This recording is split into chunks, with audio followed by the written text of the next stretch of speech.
all here for our college football breakdown. And we're starting things off in a little bit of a different way. If you've been following since our MLB days when we launched a few months ago, we normally start with our free game of the day, or we normally finish with our free game of the day. But today we're starting with our free game of the day. It's West Virginia at Pittsburgh. Pitt is a 7.5-point favorite. They're ranked 17th in the country off of the preseason AP poll. And the total is set at 51.5. We're going to break down a little bit of the weather. Sunset is at 7:51 p.m. So we'll say probably sometime around the second-ish quarter.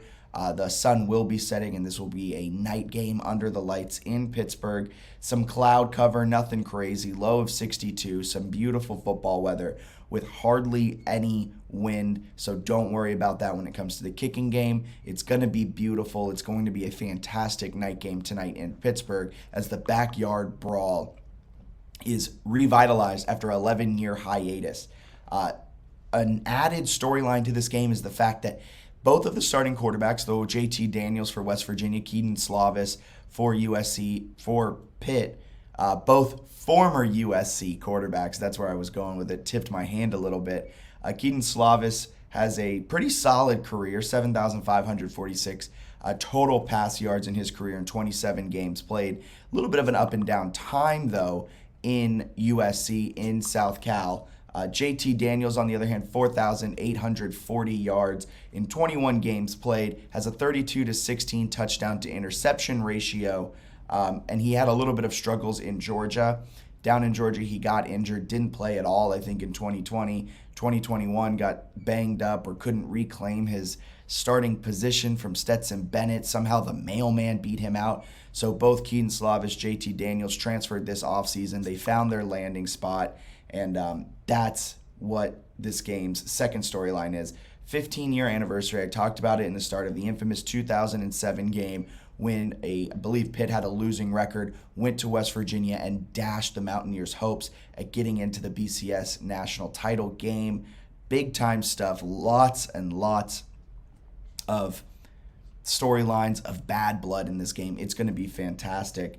Pat Narduzzi, 1-8 against the spread in home games when he's favored by 7.5 to 14 points. But Pitt is 10-3 against the spread as a favorite over the last 3 seasons. If you look at the screen of our drf.com/sports, game simulators and power lines, Pitt is 7.5-point favorites, but our power line thinks it's more like a 14-point spread in favor of the Panthers.